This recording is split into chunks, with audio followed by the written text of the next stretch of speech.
Bonjour, c'est Gilles sur boursicoté.com. Voici l'analyse technique Forex et matières premières pour cette journée du vendredi 3 avril 2015. Avec une paire de devises euro-dollar ici qui va finalement vers une cassure. Hier, nous avions repositionné ici cette résistance. On voit que même en la repositionnant, eh bien, on arrive à casser cette zone. Alors, on n'a pas encore un signal de retournement, il faudrait vraiment venir casser ici cette zone. Nous avons eu plusieurs contacts sur cette zone des indices, alors c'est un nombre rond en plus. Et là on voit que la hausse qui a été provoquée par ce chiffre de l'emploi américain qui a beaucoup déçu, et bien finalement est revenu à provoquer un retour sur cette zone.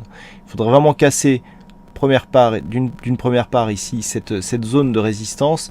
Et dans un second temps, il faudrait revenir ici sur cette zone. Alors pourquoi celle-ci? Il faut élargir un petit peu le graphe pour s'en rendre compte. On avait ici une forte phase de baisse et on a eu ici cette zone des 1,1115 qui représentait un point bas très significatif ici, puisqu'après on avait consolidé et que c'était sur cette zone sur laquelle nous avions eu rupture ici. Alors attendez, 1,1115, toc toc toc, voilà. On avait eu rupture ici et puis un tout petit retour qui avait validé ici cette zone comme résistance. Et bien que nous avions eu le message ici, enfin le message de poursuite du mouvement baissier. Donc le fait de casser cette hausse, si on se remet ici dans une perspective moyen terme, eh bien ferait que on sortirait du schéma où on a ici un point bas ici qui est cassé et lorsque l'on revient dessus qui se transforme en zone de point haut et donc en résistance. Si on casse cette zone, effectivement il y aura tous les signes pour avoir un mouvement de retournement. Tant qu'on n'a pas cassé cette zone, le mouvement n'est pas complet. Donc pour l'instant on en est là.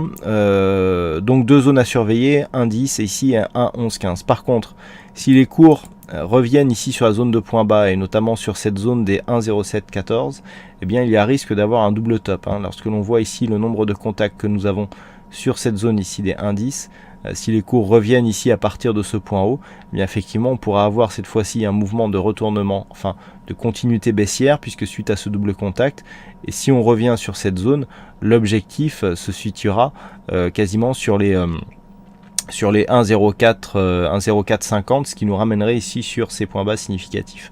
Donc à surveiller dans un premier temps c'est 1,10, en cas de rupture les 1,1115. Par contre en cas d'affaiblissement, vu que nous avons quand même une configuration qui commence à être surachetée, eh bien une éventuelle cassure de cette zone ici, allez on est sur les 1,0715. Et sur le dollar yen, malgré ici une certaine volatilité sur cette paire de devises, on revient ici que sur cette zone de support. D'un point de vue moyen terme, ça ne nous donne pas grand chose, donc on reste ici dans une perspective qui se neutralise après avoir eu un biais ici légèrement haussier.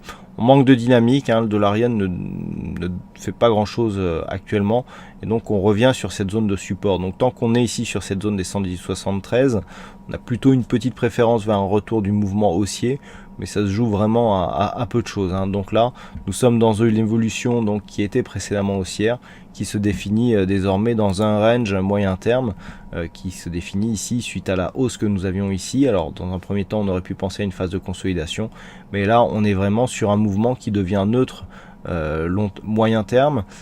On le voit, on a une petite préférence haussière du fait de cette dynamique ici dans la deuxième partie de la phase de consolidation qui est plutôt haussière, avec ce point haut, ce point bas ici qui vient chercher une zone intermédiaire du range. Mais bon, il s'agit vraiment de peu de choses. Si cette zone ici venait à casser, eh bien on remettrait tout en cause et on repartirait pour un biais neutre moyen terme.